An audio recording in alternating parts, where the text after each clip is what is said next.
Okay, so here in Merchant of Venus, I was planning on kind of skimming through at a quicker pace, but I do want to kind of zoom in at least on one player. We'll take the humans here. We'll go first. Because, you know, he's got something exciting to do this turn. Last turn, he just went and bought himself this factory. But this turn, well, he's the only person heading down this way, which is very positive. But he'd like to invest this money, and this is kind of a hard call. He's got only 110 bucks in his hands, but he would like to buy himself. Now that 110 could buy him this, but he would like to buy himself these other shoes, his factory item. That's going to only cost him 80. And officially, he has to have that 80 bucks on hand to buy it. He'd get 20 back, but the truth is he also gets half the value of the good. So he gets another 40 bucks kicked back to him for buying that. Now, he's still got 70 bucks. Hey, maybe there's something he can buy here technology-wise, because he doesn't have enough money to buy himself more the furniture. So he could get a yellow drive for 80. He doesn't have that kind of money on hand. A laser would cost more. So he's just going to take his turn doing that kind of purchasing. And each player who's at a planet at this point probably is going to be doing purchasing. Some of the others may be, some of these players who are still flying around are going to be discovering stuff. But we'll see where we land there. Yeah, that's all right, except I stole the poor Sheena's money instead. So he's 40 bucks higher. Gives him the 100. And the truth is, this guy is the one who should have paid that money. Oops. Okay, let's try to remember what I've done across the different things. So first, the Dell here, they were landed as Sheena. They bought a factory last turn. This time they bought their pet monsters. And also bought some mouth pelts. Now those are 5s. They can deliver them back here. Their call was basically just fly out that way and try to discover more territory, or maybe see if they could get lucky and get this, or start using a route that they can already use right away. And remember, if they start collecting cash, Industries here, they can buy the bigger transport ship, which holds an extra space. The freighter is very painful with only 2 dice, but the transport's a pretty good ship. So if they can start seeing routes and starting to deliver stuff right away, they'll get on that cash flow of trading faster. Whereas some of the other players are kind of discovering stuff still. Over to the Eeps, well, they still didn't land anywhere. I don't remember where they were. I think they were kicking around here. They went and looked at this and found themselves a relic, Spy Eye. Spy Eye is not very impressive. It allows you to peek from, I think, any dot in the system, but it's worth 100 bucks, which means they can sell it on a planet for 50 bucks. That's a good investment for a turn's action. Basically, when they land here, they can dump it for 50 bucks. It might be helpful if you're flying around exploring, but for the most part, it really isn't. Let me make sure I've got that right, what it does. Oh, no. If you go next to a question mark, you can peek at it, which allows you, in addition, which allows you to kind of decide whether or not to investigate those. So it might be nice to keep on board. On the other hand, if you need cash, it's a good turnaround. You can only trade one thing in when you land, though, so he might hold on to it and see if he can get some use for it, maybe exploring down here in the wrecked planet. Red finally made their landing here at Moonport. They got their, they ended up buying the factory with their bonus money, and they still haven't convinced themselves what they're going to do. Likewise, the Wynnum bought themselves the Graw factory, which allows them to buy glorious junk. A nice 100 buck, that's 150 buck profit since they own it. You want to buy your factory goods and get them delivered if you can. When you buy a factory, if you just hold on to it, well, you're counting on somebody else buying, and factory goods tend to be a good deal for other players, but you want to get it back in the cup because you'll get, I got some crap in these cups that doesn't belong. They're space stations. You want to get it back in the cup so that there's chances that it gets recycled a couple of times. Other people will buy them, but other people aren't there. And it may be that you only get one turnaround of that $50, for example, if you don't buy it right away. But if you buy it right away, you'll probably get a couple of different purchases off of it. So yeah, it's just a good idea. Over to the Nick finally. Well, they moved here, figuring that they weren't able to get anywhere else this turn anyway. They grabbed the Dell, got the token there. They didn't buy anything with it right away. They don't want the, let's see what this is. This is 4A.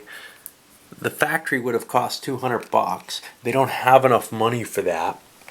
They don't want to turn this in for a $10 finest dust. So they're probably just going to fly somewhere else next turn and keep that IOU for some later turn. The Wynnum should have turned theirs in. They bought a factory there. I didn't mark it.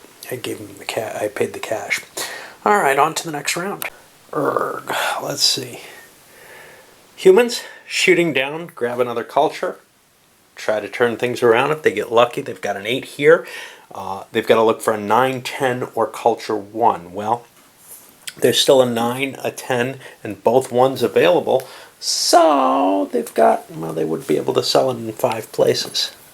So I was lying about that 4. It's clearly not the case that you can always sell to 4.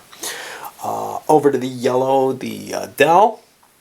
They ran down here to try to make this. They didn't get a good enough roll to make it there.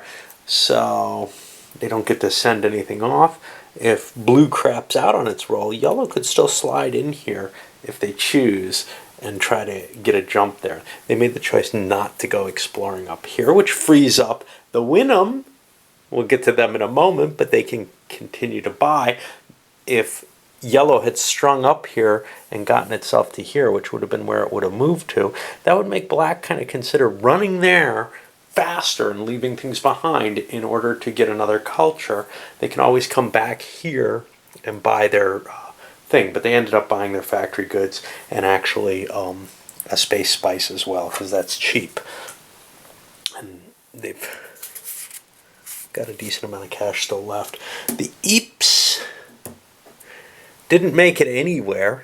I don't remember quite what their situation was, but they didn't manage a landing. Not sure why. Oh, they ran to another... No, that doesn't make sense. I wonder if I didn't move them. I think I forgot to move them. Too bad for them. Yeah. But I can't really make up for it because green took a shot up this way knowing that the Eeps hadn't gone. Now the Eeps are going to be able to slip into here, but they just lost a turn off of nothing essentially. Maybe they were sleeping. Red player chose not to buy their factory goods. You can see it's still out there. They wanted to run down here and get there before anybody else could get in there. The Wynnum, like I said, loaded up. The Knicks decided to shoot down here, try to grab this or this. They ended up here, and they're probably not going to get anything. They may double back depending on what's here. If they see a good route, they may land and buy something. Who knows? Remember, you can grab one thing when you land on a city, so it's not a total waste of a turn to land there. And then you can take off and go sell that somewhere, maybe, if you get lucky. All right, onward. And again, let's pause for the blue player because he just landed on a planet and he's carrying cargo. Now, he just grabbed himself this big 120. 120 is a lot of money to play with. What he wants to do is throw this in. This is an 8, so it can go to 9, 10, and 1, right? And he's on a 1 right now, 1B. Well, 1B is listed on the back, so he can pull in $160 for this. Now, the other option, of course, would be, well, is there something he'd want to buy? So if he wanted the space station here as an example, he has $120 towards that. If he had 80 more bucks, he could buy himself a space station, and then everything he buys and sells, if he flies up there for next turn, and he can do that at a space station you can buy and sell as soon as you land on it. he would get a 10% discount on. That's often the thing that happens once people start having money is they land on a planet. The first thing they do is they throw their cash down, buy a space station as their one economic activity because they landed in a city. And the next turn, they fly right to that space station and they buy and sell all their stuff that they would have done at the city. Well, he doesn't have enough cash to pull that off. So instead he's just going to cash this in for 160 bucks. What's cool about it, he throws it in here. We shuffle this up, and now a new chip happens. And this is the first time there could be a demand in the game. What we got is a demand for impossible furniture at 9B. Well, 9B is on the map. It's over here. Now, where's impossible furniture? That's the Wynnum home planet. I can't remember the numbers here. I'm looking for their picture. Not everything's on the board yet. I'm not sure. Yeah, here they are. So if you picked up impossible furniture here, you could deliver it over here for an extra 70 bucks. That would only apply to the first one that's delivered there. That's a good amount of money. It's also a long distance though. So at this point in the game, I think it's unlikely people make a haul for that. But if multiple of these show up, it becomes more worthwhile because the first one you sell will get all the bonuses and only one of the bonuses goes back in the cup. The second one gets all the remaining bonuses and another one goes back in. That's a really nice way to grab some money. So that's Blue's turn. Next turn, he'll be able to buy things. I gotta give him the money. I forgot how much it was. I think it's 160. Now I've got a sale over here for the Dells as well, who are dropping off goods with the Wynnum. They can only sell one object, but they have two different things. Which one do they want to sell? They're not going to have enough cash to be able to buy themselves a space station right away. They want to sell this first because there will be for two reasons. One, it's more likely to come up here the quicker you sell something. But two, there are no demands for it. There's a possibility that the Wynnums will draw a Melfpelt demand, which will give him a bonus in cash next turn when he sells. So he wants to do this first. Now, even if this was all in the same turn, they're still done one at a time. You sell something and then you draw a chit. So it's possible, for example, if there's a demand somewhere, or if there isn't, that you draw additional demands for your extra products. Anyway, he's going to get 150 bucks for this, and he can't buy anything this turn because you're only allowed the one economic activity. He indeed drew a demand for the space he's on, actually, which is determined again at the back, but it's for something else, Chicky Liquor. Not what he's carrying, so no big bonus there. Figure out what he's going to do next turn, though. Well, the Eep-Eeps, who are cursing their luck for having been in the bathroom last turn and nobody reminded them it was their turn, landed here. Now they passed through. I think there's a chance to shoot at somebody in that case, but nobody's got any weapons at this point. They get this $100 bonus, but you don't get change off these. You can't just turn them in for money either. They have to be part of a deal. He wants to buy the Eep-Eep factory. Because he's the Eep-Eeps, that only cost him 80 bucks. That's kind of nice. It's only for property. Factory goods don't cost any cheaper. He doesn't want to spend this because he'll lose 20 bucks, but he's got cash. So if he spends the 80 bucks on the cash, he gets that factory. And then next turn he can trade and sell things. Of course, Green might land and buy the factory goods if he wishes, or Green might turn around and try to find his way somewhere else. Green's feeling kind of crapped out because he didn't really make use of this. He found it, he got the IOU for it, but he didn't actually get to, he's not carrying any goods. Well, Red kind of screwed up too. He made a bad roll. He was sitting here, I think. 1, 2, 3, 4. He decided to investigate this. Hit a telegate. Now he has to pick one of his numbers as his navigation number. He picks one that doesn't send him anywhere. 5, 6. He doesn't have the extra point to move down here. He still doesn't hit there. He would have known that from here, that he wouldn't have been able to explore this and get back. But he doesn't feel a lot of pressure on him. It's worth grabbing one of these when nobody's really coming in at you. This is discovered. He's got probably both of these. He's not likely to get this no matter what he does. So it's pretty much he's going to get two new cultures. Could get this one. before anyone else too, and who knows what's going on down here. So it's kind of a, if blue heads down this way, then red's got a shot at this, not a great one. If blue heads this way, red's got a very good chance at getting that. So that's what he did, but I don't know. Sometimes it's better to rush than to try to grab everything. Relics are nice, but the chances are fairly low. There's a good chance that that's a navigation hazard or some piece of garbage like it was. And finally for the Nick, they're going to move this way. They're not terribly interested in this. They want to, I don't know, they want it to go down here and hit this. Let's see what they rolled though. They rolled this. That would get them 1, 2, 3, 4, 5, 6. And now they need a 4 or a 5. 4 would kill them and they wouldn't be able to keep moving. 5 would send them this way. Now what was my number again? 14, 1, 2, 3, 4, 5, 6, 7, 8, 9, 10. They could end up here.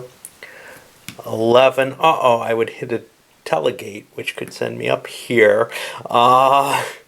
Anyway, what they chose to do was head this way. They chose this dot first, so they have to go there. 1, 2, 3, 4, 5, 6. They choose 5 as their navigation. 7, 8, 9. They're going to be here. Now, if they had chosen 4 as their navigation, they wouldn't be able to hit this. They could have gotten up here with a 5. Who knows? They get to take a look at this, and they're going to pause there. It's not a good roll for them. All right. Well, that's a few more times around the board. We'll see if I can remember which way everybody's going, because I'm probably going to take my break for the night. This is a horrible game to pause in. Like Rail Baron, you kind of want to have little arrows to mark where everybody's heading. My little choo-choos in that worked well. I don't have... all I have is these stupid pawns. The game would work a lot better with things that kind of you could indicate your direction that you're heading in case you go for lunch or something like that in the middle of a game, so that when you come back you don't spend 20 minutes on each turn, on each player's turn, trying to figure out where am I going. Now that's not too big a deal when there's actual players for each space, because everybody together can figure that out. But trying to do it solitaire, it's just a pain to play this way.